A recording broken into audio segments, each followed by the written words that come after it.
Bonjour mes amis. Bonjour prof. Bonjour prof. Est-ce que vous vous êtes demandé un jour comment définir la frontière entre la vie et la mort? C'est quoi être vivant ou mort? François-Xavier Bichat, médecin français qui a vécu entre 1771 et 1802 définit la vie ainsi: la vie est l'ensemble des fonctions qui résistent à la mort. En ce qui concerne la mort, aussi étrange que cela paraisse, ces frontières restent mal définies.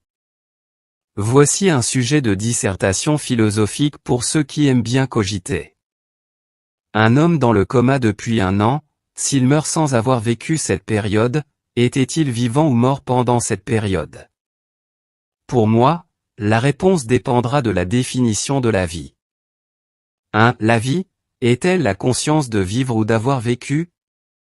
Ou bien c'est la mécanique biologique inconsciente, qui gouverne la vie des milliards de cellules en nous qui se renouvellent périodiquement, et ne meurent définitivement que pendant une période après la mort clinique par manque d'oxygène et d'aliments.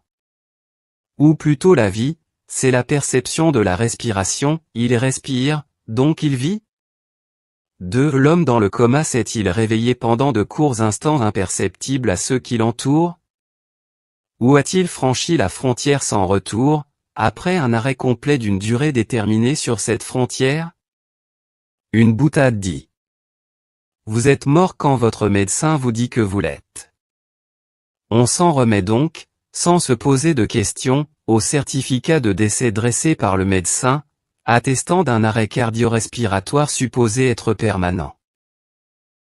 Quand l'heure arrive, elle ne recule ni avance, disent les anciens en parlant de la mort. De quelle heure parle-t-on? De l'heure indiquée sur une montre? Ou bien d'une frontière entre la vie et la mort dessinée par notre imaginaire sous le vocable heure? De l'intervalle de temps, par exemple, plus ou moins précis tel qu'il est souvent indiqué dans le rapport d'autopsie d'un médecin légiste? Ou bien de ce qu'on appelle heure biologique? Comme cette notion d'heure est aussi floue que les variables linguistiques, développées dans la logique floue par l'ingénieur et mathématicien américain d'origine irano-azerbaïdjanaise Lotfi Zedeh, on peut considérer qu'elle est tout ça à la fois avec des degrés variables.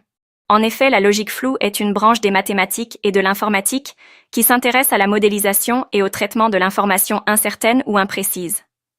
Contrairement à la logique classique où les valeurs de vérité sont binaires, vrai ou faux, la logique floue autorise des degrés d'appartenance à une catégorie, allant de 0, pas du tout, à 1, totalement. Dans un post sur Facebook il y a quelque temps, le prof Arsène a dit dans une parabole sur la vie: nous nous réveillons chaque matin grâce au don de vie que Dieu le Créateur a monté en nous et qu'on remonte à chaque fois si on fait attention à notre santé, comme on remontait autrefois une horloge, jusqu'au jour où le ressort de la vie casse ou rouille à jamais, et c'est fini, on ne peut plus la remonter. La frontière entre la vie et la mort ressemble à l'horizon d'un trou noir. Un trou noir est une partie de l'espace d'où la lumière elle-même ne peut s'échapper selon les astrophysiciens. On définit l'horizon d'un trou noir, appelé aussi l'horizon des événements, comme représentant la frontière d'un trou noir, à partir de laquelle la vitesse nécessaire pour la libération, c'est-à-dire de retour en arrière pour sortir du trou noir, dépasserait celle de la lumière.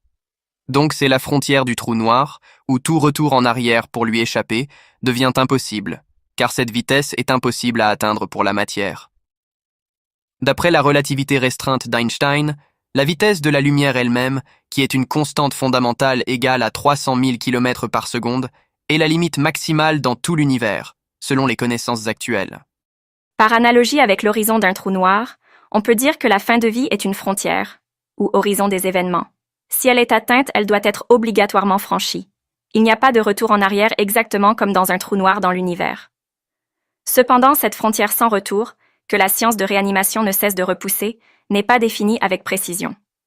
Les causes de l'arrivée sur cette frontière et la rapidité de son franchissement, même si en définitive le passage de l'autre côté est inéluctable pour tout être vivant, restent variables d'une espèce à l'autre, d'un individu à l'autre, du lieu où l'on approche cette frontière et des moyens humains et matériels de réanimation disponibles.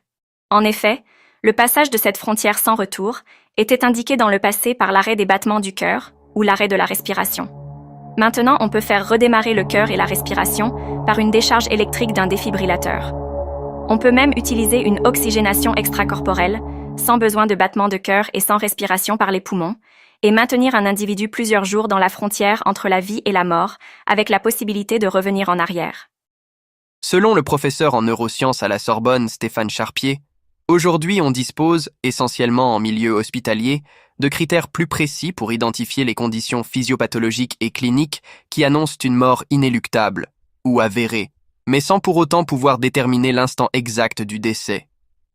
Ces avancées résultent des progrès fulgurants dans la réanimation, les soins intensifs, en particulier la ventilation artificielle, la sophistication des investigations cliniques et de nombreuses recherches, comme on vient de le dire précédemment. En effet, selon toujours le professeur Stéphane Charpier, dès le début des années 1970, les États américains actèrent la mort cérébrale dans leurs statuts médicaux et légaux. Une batterie de tests sera affinée et amendée dans la foulée par les instituts américains de santé pour aboutir en 1981 à une nouvelle définition de la mort, vite adoptée dans tous les États américains, et par la suite ailleurs dans le monde. Qu'est-ce qu'une personne morte? Eh bien une personne qui présente un arrêt irréversible des fonctions circulatoires et respiratoires, ou un arrêt irréversible de toutes les fonctions du cerveau dans son ensemble. Cet arrêt total des activités cérébrales peut être vérifié par une tomographie, ou PET scan, ou un électroencéphalogramme. Ce vide cérébral est équivalent à une forme de décapitation fonctionnelle, le cerveau étant anatomiquement présent mais incapable de fonctionner. Donc, aujourd'hui on se tourne vers des signes de vie du cerveau. Seul un électroencéphalogramme plat, c'est-à-dire sans ondes, est considéré comme signe de passage de la vie à la mort sans possibilité de retour en arrière.